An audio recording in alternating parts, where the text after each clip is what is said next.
dentro. O que é que você gostaria de mudar na sua vida se você pudesse? Se você recebesse uma fórmula mágica para mudar coração, o que é que você mudaria na sua vida? Eu quero dizer para vocês que o poder da ressurreição é fundamental nessa mudança.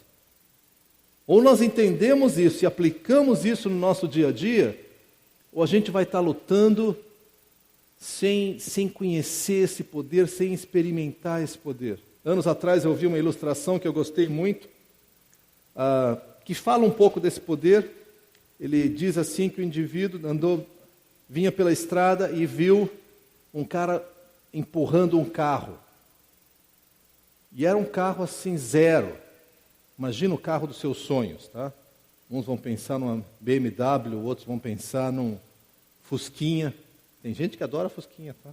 Outros vão pensar, sei lá, o teu carro. Pensa no teu carro. E ele chegou e viu esse cara empurrando o carro. E ele falou, o que você está fazendo? Está quebrado o carro? Não, está tudo bem, o carro é zero. Acabei de tirar da concessionária. Mas o que aconteceu? Não, estou empurrando, porque é o meu presente, eu quero levar para casa. Mas, cara, está faltando gasolina? Não, enchi.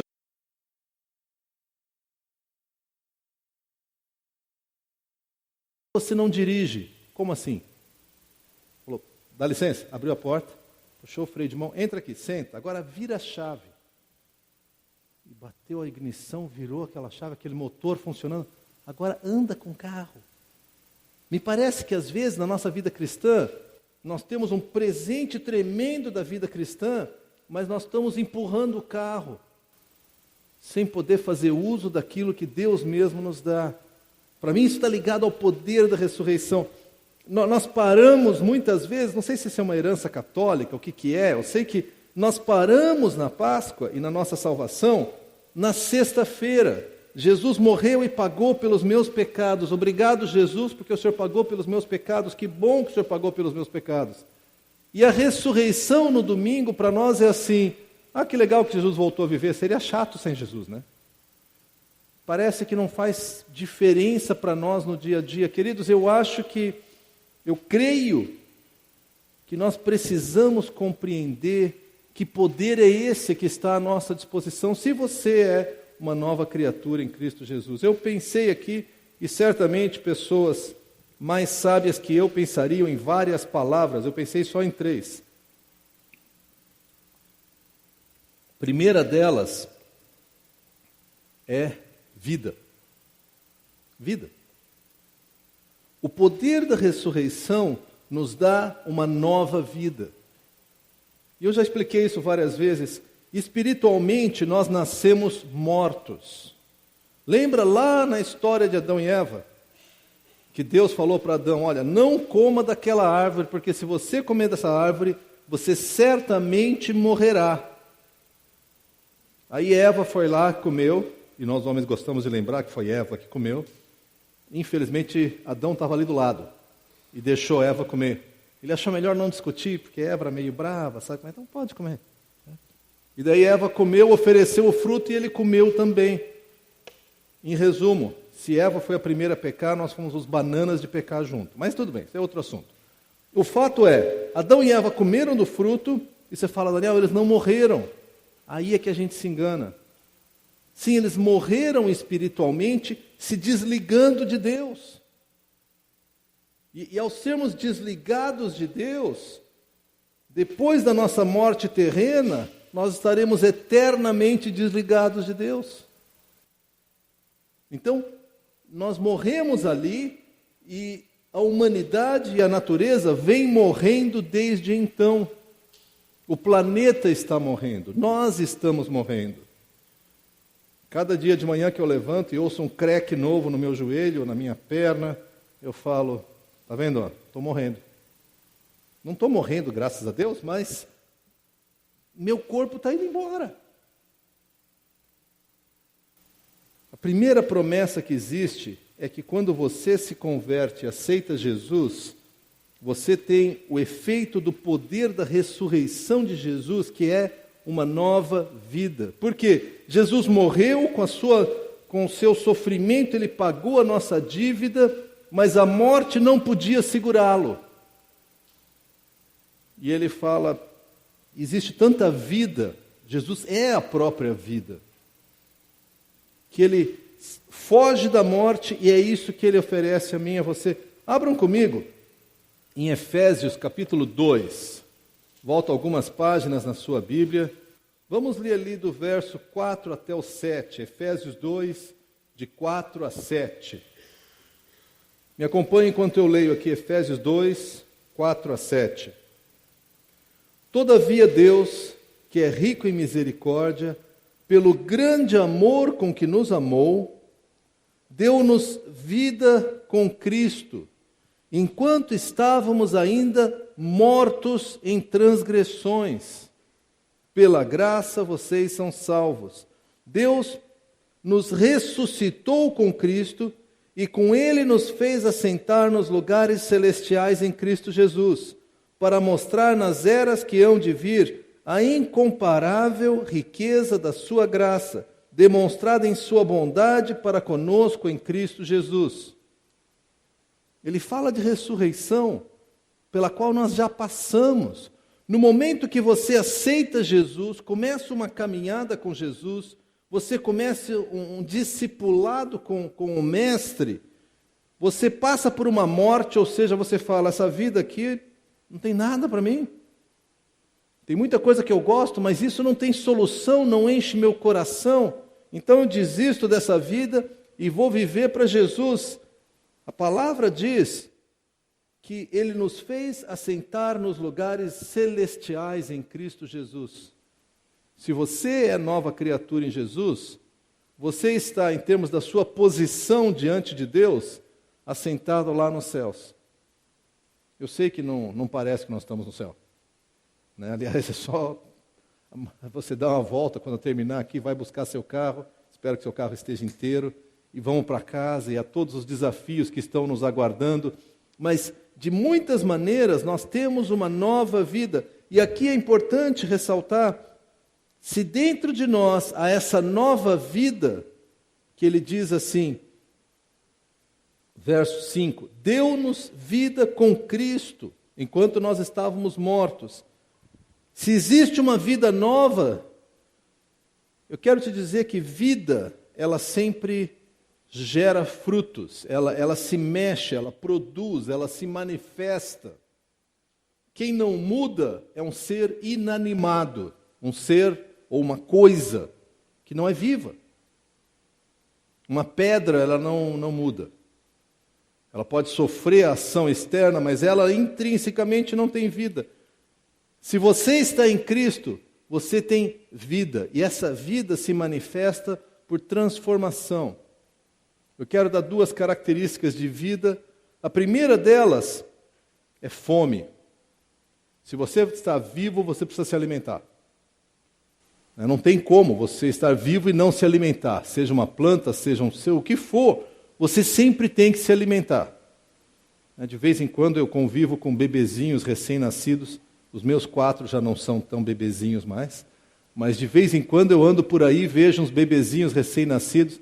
E quando aquele nenezinho tão bonitinho, tão engraçadinho, não sei se tem algum ali na galeria, aquela gracinha tão bonitinha, quando dá fome, vira um monstro.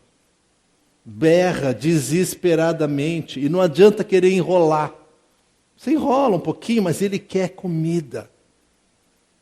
Querido, se você está vivo em Cristo, dentro do seu coração há uma fome espiritual. Você quer mais de Cristo.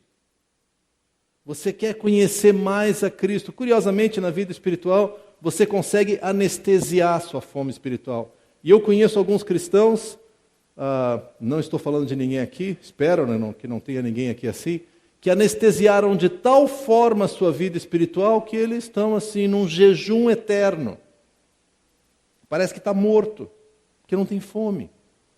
Você fala das coisas de Deus e o cara tem lido a Bíblia, tem vontade de ir no culto, é muito tarde, é muito cedo.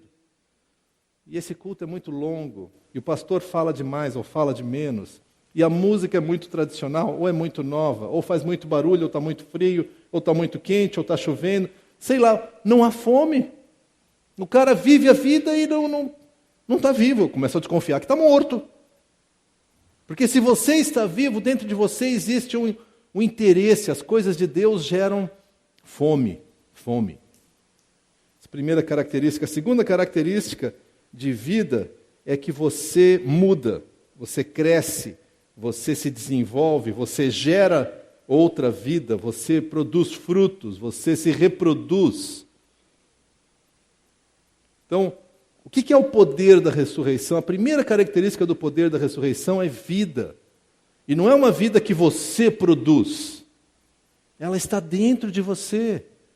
Gera fome, você tem curiosidade, você quer saber. Às vezes você tem curiosidade e não consegue fazer as coisas, ou você tem curiosidade, tem fome de saber e não encontra, e é confuso e é difícil. Tudo bem, mas você tem vontade de conhecer a Cristo. E a segunda característica é que as coisas vão sendo transformadas na sua vida. Se você não tem fome, e se você não muda em nada, eu tenho que perguntar se você está vivo.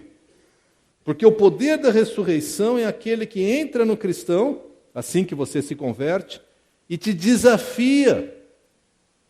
Uma dica aqui aos pais, principalmente, eu pai como vocês, você não consegue dar vida espiritual aos seus filhos. Eu gostaria.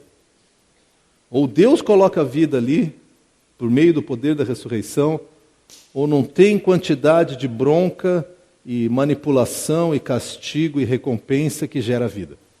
Mas esse, de novo, também é outro assunto. Primeira característica, então, do poder da ressurreição é vida. A segunda característica, a segunda palavra que eu pensei é coragem. É curioso. Assim que Jesus ressuscitou, várias pessoas chegaram, principalmente as mulheres foram para ungir o corpo de Cristo com óleos, com especiarias e coisas assim. E elas chegaram lá, e aí a pedra havia sido removida, e qual que é a primeira coisa que o anjo fala para elas? Vocês lembram? Não é, oi gente, não é, é outra coisa. Qual que é a primeira coisa? Não temam. Não temam. Ele ressuscitou. Porque é claro que elas temeram. Elas chegaram lá e falaram, roubaram o corpo de Cristo. Tiraram a pedra aqui, esconderam o corpo de Cristo, e o anjo fala, não temam. Ele ressuscitou. A ressurreição de Cristo, gente, deve mover no meu coração e no teu coração e nos dar coragem. Olha comigo uma passagem que fala um pouco mais sobre isso, que é uma passagem em Hebreu. É chamado também da galeria dos heróis da fé. Fala de vários homens e mulheres que, de um modo surpreendente, enfrentaram coisas terríveis. Se nós achamos que temos sofrido, esse pessoal aqui faz a gente virar fichinha. O que eles enfrentaram é tremendo. E eles tinham coragem. Eles enfrentavam. Por quê? Olha só, acompanhe enquanto eu leio, capítulo 11, versos de 35 a 38. Só para você saber, a partir do verso 32, o autor de Hebreus, ele vem falando de várias pessoas. Ele fala de Abraão, de Isaac, Jacó, José, Moisés, fala de Raabe, fala de tanta coisa. Aí chega aqui no verso 32, ele diz assim, que mais direi? Não tenho tempo para falar, e ele fala mais um monte de nomes. Chega no 35, a gente lê assim, a partir do verso 35. Houve mulheres que pela ressurreição tiveram de volta os seus mortos. Uns foram torturados e recusaram ser libertados para poderem alcançar uma ressurreição superior. Outros enfrentaram zombaria e açoites. Outros ainda foram acorrentados e colocados na prisão, apedrejados, cerrados ao meio, postos à prova, mortos ao fio da espada, andaram errantes, vestidos de pele de ovelhas e de cabras, necessitados, afligidos e maltratados.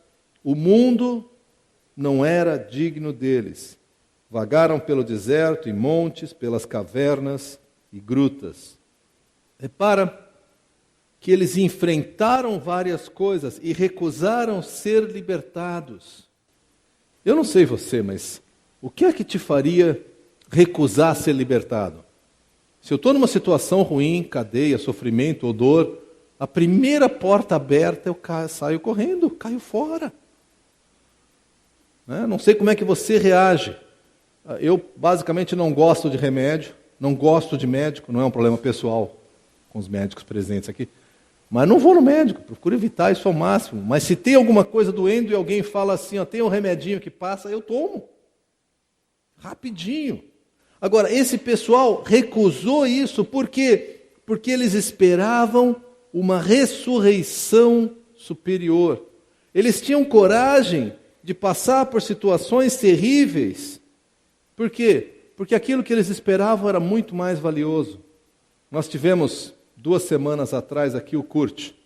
Vários de vocês estavam aqui e ele contou o modo como Deus o chamou e o desafiou e moveu para ele fazer uma obra incrível. Agora, deixa eu dizer para vocês, os mosquitos, o calor, o suor, o sofrimento, o cheiro ruim que o Kurt enfrenta, não é menos mal cheiroso, doído, menos calor, porque ele está seguindo a Jesus. É tanto calor quanto eu e você sentiríamos. O mosquito pica tão doído quanto se eu e você estivéssemos lá. Agora, por que esse cara vai para o meio do mato? E o que me impressiona, passar 30 anos falando de Jesus para uma tribo que no final fica só zoando com a cara dele. Porque foi isso que eles fizeram por 30 anos. Ele ajudava e o índio, não, quero saber de Jesus, sim, o que você vai me dar? Eu vou dar, então me dá isso aqui. Legal, não quero Jesus não, obrigado. Não, eu quero remédio e tal, Jesus.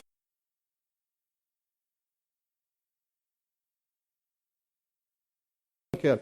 Por 30 anos, esse homem, eu estou falando de existem dezenas, centenas de pessoas que dedicaram sua vida, por quê? Não porque eles gostassem de viver ali, no calor, com mosquito, com aquilo, mas porque eles esperavam uma ressurreição melhor. Depois de 30 anos, Kurt tem hoje colhido os frutos daquilo que Deus tem feito. Quando dezenas de pessoas naquela tribo onde ele ministrou se converteram e pediram batismo e pediram para crescer em Jesus. Coragem para enfrentar coisas terríveis. Por quê? Porque eu espero algo melhor, então não tem tanta importância eu sofrer um pouquinho aqui. Você fala, Daniel, mas eu sofro muito. Eu sei, eu estou contigo. E eu preferia não sofrer nada, tá? Essa é a minha opção, pelo menos. Mas comparado com aquilo que Deus tem reservado para nós, o nosso sofrimento aqui é rápido e passageiro. Não estou dizendo, seja resignado com o teu sofrimento. Acho que tu tem que lutar para ter a melhor qualidade de vida que tu puder, para conseguir enfrentar os problemas que você tem. Mas eu quero te dizer que a nossa esperança, ou ela está no céu, ou nós somos os mais miseráveis dos homens e mulheres. Coragem para enfrentar. Nós temos vários lugares no mundo, ultimamente na Nigéria e vários lugares, onde cristãos são mortos direto. Por quê? Porque não negam a sua fé. O que faz a pessoa permanecer afirmando a Jesus, mesmo quando ele sabe que vai ser morto? Coragem, uma coragem daquilo que ele está esperando, daquela ressurreição que está diante dele. Eu quero te dizer que isso é o poder da ressurreição. Deixa eu trazer isso mais perto, porque isso fica muito longe, esse tipo de sofrimento. Quando Deus te pede para tu obedecer a Ele em uma coisa que te custa muito caro, o que é que te faz decidir eu vou obedecer a Deus ou eu não vou obedecer a Deus? Muitas vezes, e eu tenho falado com vários cristãos nessa e em outras igrejas, e ele fala, não, Deus me desafiou assim, tá aí, e aí? Cara, mas eu não estou afim, é muito difícil, não vou fazer. Em resumo, eu não quero, vou correr da raia. Deus falou para você, de repente, romper uma amizade ou um relacionamento que está te afastando de Deus. Não, Deus não falou isso não. Daniel que falou, o Sami que falou, o outro. Não, nada a ver, nada a ver. E eu não quero, Cara, dedica mais tempo buscando a Deus. Você não sabe o quanto eu sofro, o quanto que eu trabalho, o quanto que eu me esforço. Eu acho que no fundo nós precisamos olhar aqui em Hebreus 11 e falar, o que é que você espera? Por que nos falta coragem de enfrentar, de assumir posições? Eu creio que isso tem a ver com o poder da ressurreição. Eu preciso desafiar vocês. Se Deus te chamar a fazer alguma coisa, se Deus te chamar, tá? Não é loucura da cabeça, mas se Deus te chamar a dar um passo de fé, um passo de ousadia, um passo que desafia a sua vida e que vai te levar a uma situação de desconforto, o poder da ressurreição é o que te faz ter a coragem para fazer isso. Deixa eu falar de outra forma ainda, além de obediência. Volta e meia, nós, nos nossos relacionamentos, percebemos que alguém cristão ou não cristão precisa ouvir uma palavra. Às vezes uma palavra de advertência, dizendo, cara, não vai por esse caminho. Mas você sabe que se falar, a pessoa vai resmungar, vai reclamar, vai brigar contigo, certo? Qual que é a nossa opção? Volta e meia a gente fala, alguém precisa falar com ele. O pastor Daniel devia falar com ele. Quem sabe o pastor Roger? Ou o Matias, né? Ou o Jorjão. Alguém, não eu. E aí, volta e meia, a gente às vezes piora a situação, que a gente conta para várias pessoas para ver se uma delas vai falar com ele. Eu não. Por quê? Porque nos falta coragem. Nos falta coragem de falar com a pessoa. Falar com amor, falar com jeito, mas falar a verdade. Coragem. O poder da ressurreição pode nos dar coragem. Mas se existe uma palavra que eu acho que resume muito o poder da ressurreição, é a próxima, que é a esperança. Se há algo que a ressurreição pode nos dar, é esperança. E eu quero dizer que esperança é quando você aguarda por algo melhor, algo que você sabe. Eu já estava falando um tanto disso agora, quando falei de coragem, mas esperança é aquilo que enche o teu coração, e você fala, não precisa ser assim, não precisamos terminar assim, eu não preciso ficar na mesmice, o meu casamento não precisa acabar, eu não preciso entrar nesse caminho de autodestruição, eu posso escolher algo melhor, porque eu tenho esperança. Esperança é muito mais do que alguém dizer, eu tenho esperança que meu time de futebol ganhe a Copa do Brasil, ou ganhe a Libertadores. Isso não é esperança, isso em alguns casos é alucinação, mas tudo bem. O que eu quero dizer é que esperança é uma certeza que você tem de que vale a pena esperar por aquilo. Eu não vou aceitar outras coisas porque eu quero chegar até lá. Eu vou me sacrificar de algumas coisas que eu gostaria porque eu quero chegar até aquele alvo. O meu alvo é chegar lá. Para muitos jovens solteiros, eu vou me manter puro, eu vou ser chamado de, no mínimo, bobo, estou sendo bem gentil, os nomes são bem piores que esses, não vou me envolver sexualmente com outra pessoa, porque eu tenho a esperança, a certeza que um dia Deus tem alguém para mim, e se Deus não tiver, então eu não quero ninguém. Esperança. Eu vou me guardar para algo melhor. Se você não tem esperança, a gente chama isso de desespero. Desespero. E eu diria que hoje, em termos psicológicos, é talvez uma doença epidêmica no mundo moderno. Desespero. Desespero. Não tenho para onde virar. Não tenho o que esperar. Cada dia só traz algo pior do que o que eu já tinha ontem. Desespero. A passagem que eu quero que você olhe comigo é 1 Pedro. Vira algumas páginas para frente aqui. 1 Pedro, capítulo 1, versos de 3 a 5. Tem um autor que eu li o livro dele, me impactou muito, que é Viktor Frankl, que era um psicanalista judeu, que foi preso nos campos de concentração durante a Segunda Guerra. E, entre outras coisas, ele começou a observar Quem é que sobrevivia no campo de concentração? E ele falou, não é o mais forte, nem o que tem mais educação. Pessoas chegavam com vários níveis de saúde, ou de fome, ou de doença. Às vezes chegava um cara forte, passava 1 mês, 2, ele se entregava e morria.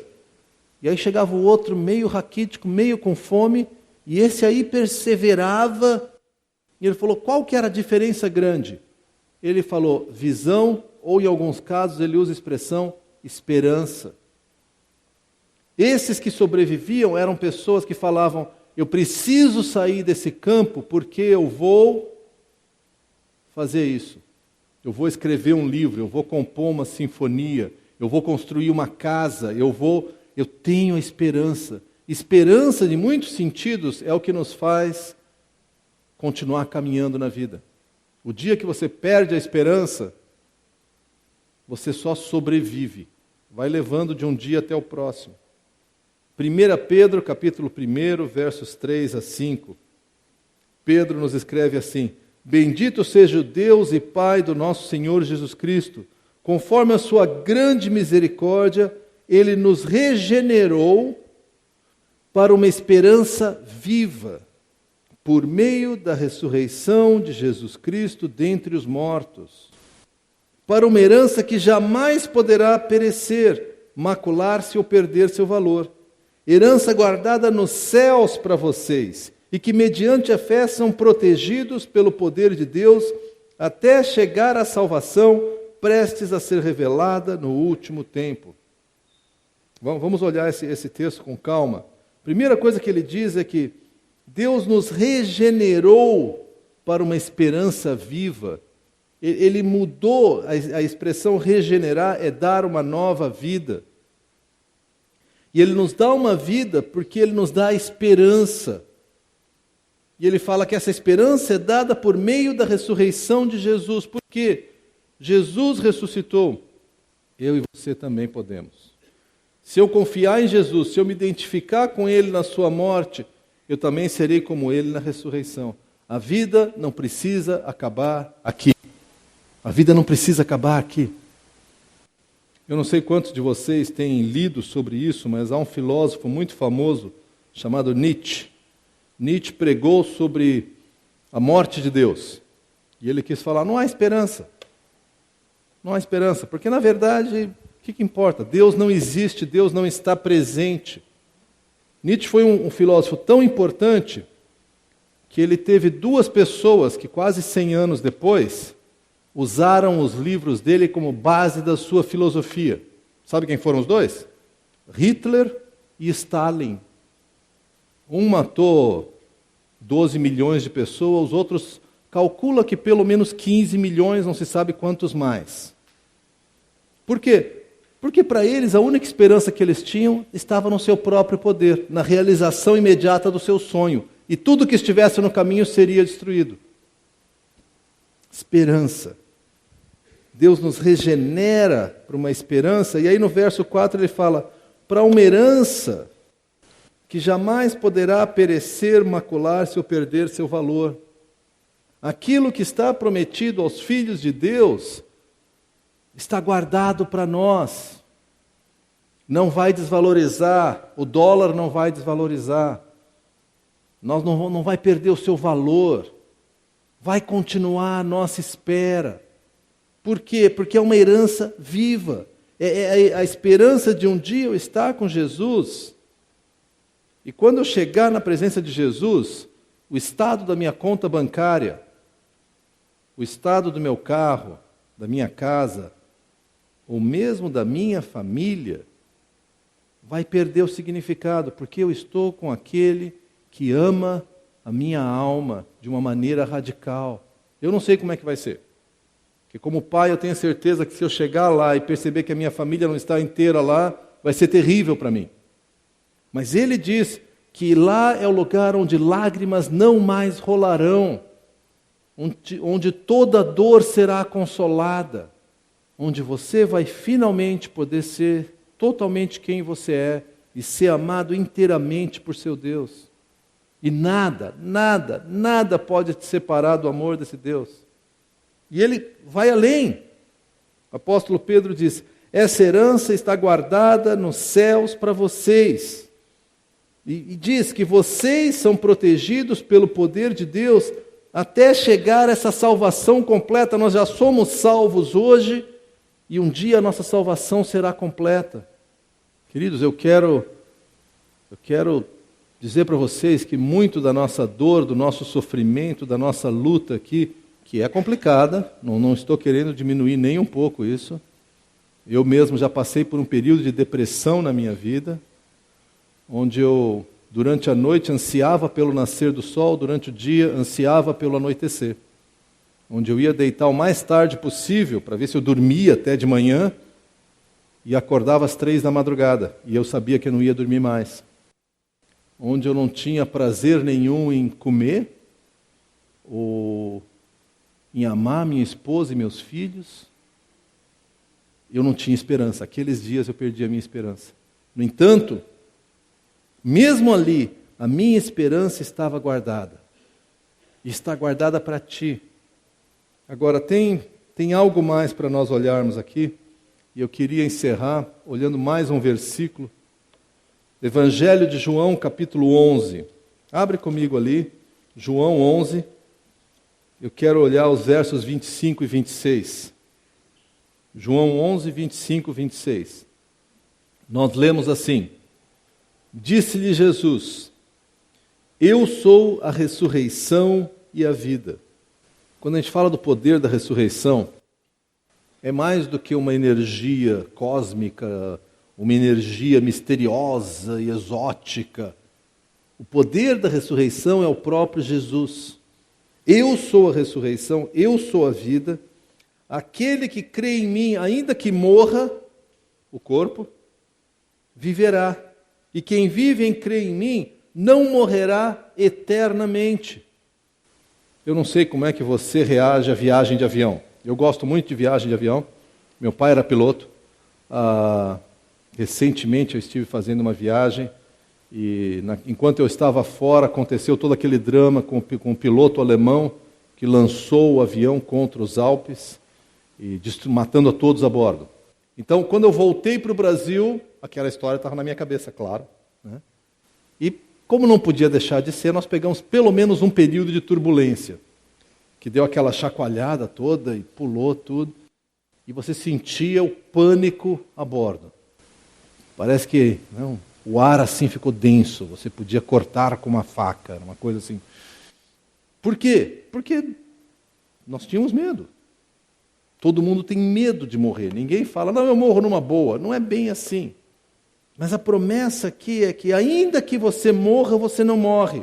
Ainda que o seu corpo seja morto, e se você é cristão, eu tenho boas e más notícias. A boa é que você vive para sempre. A má notícia é que teu corpo está morrendo, tá? Que nem eu falei antes. Cada dia vai morrendo um pouquinho, sinto dizer. Em parte, ainda bem, porque eu quero ir embora para casa logo. Mas, ainda que o seu corpo morra, você não morre eternamente, porque a morte eterna é a separação eterna de Deus. Se você acha que a sua vida aqui é ruim, cara, viver ou passar a eternidade longe de Deus, passar a eternidade, entre aspas, morto, é o que há de pior. Há de pior. Você fala, não, mas eu mereço. Não entra nessa de merecer. Porque se a gente vai olhar mérito, não salva um, a começar de mim. Mas a promessa de Jesus é tão clara. Ele diz, eu sou a ressurreição. Aquele que confia em mim, aquele que me segue, aquele que entrega a sua vida para que eu cuide da vida dele, aquele que vai obedecer o meu chamado, aquele que vai dizer, eu não tenho mérito, mas eu confio no mérito de Jesus, aquele que crê em mim, ainda que morra, viverá. E quem vive e crê em mim, não morrerá eternamente. E eu quero concluir com essa pergunta. Você crê nisso? Você crê nisso? Não só você creu em algum momento, que eu creio que a grande maioria de nós aqui, creu em algum momento. Você crê nisso no seu dia a dia?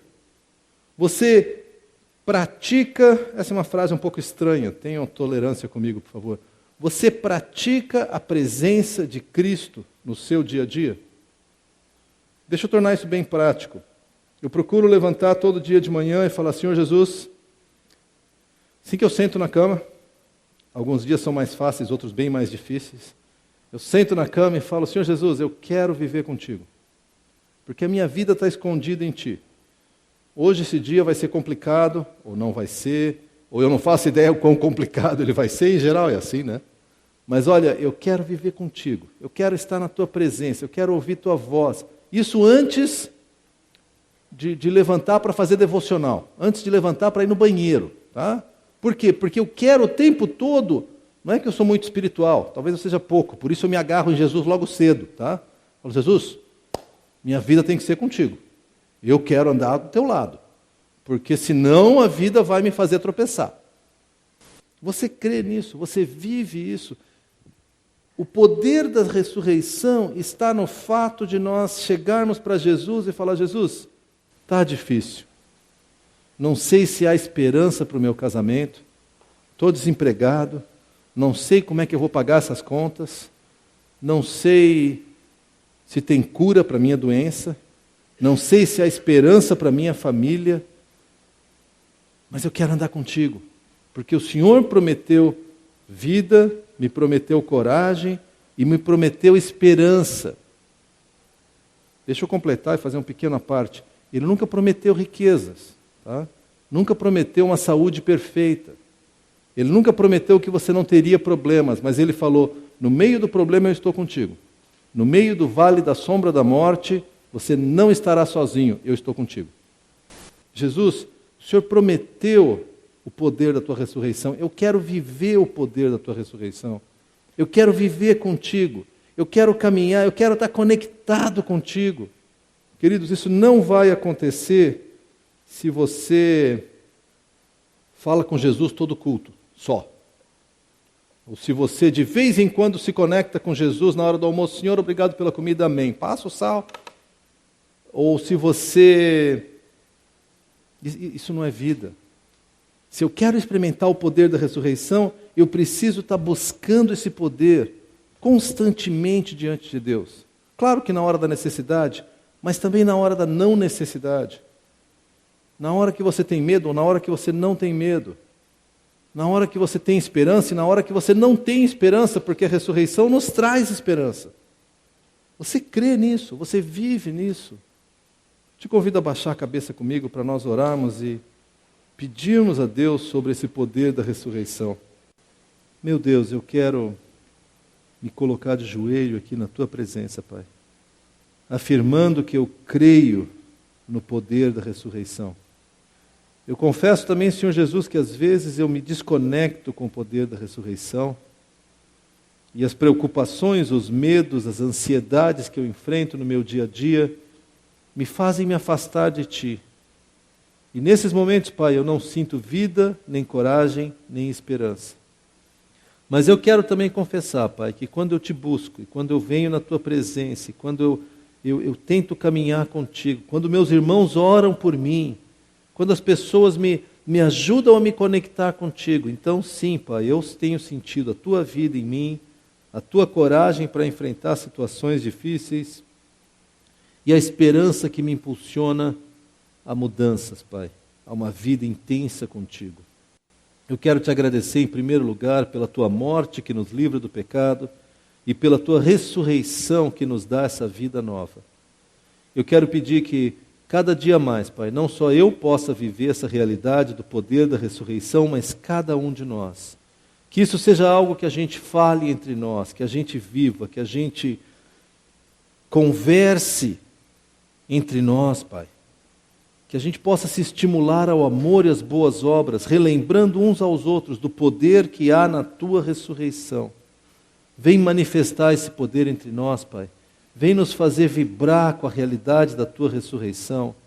Vem nos transformar, Pai. Nos encher dessa vida, dessa coragem e dessa esperança para a Tua glória. Isso é o que eu peço, é o que eu agradeço, no nome de Jesus. Amém.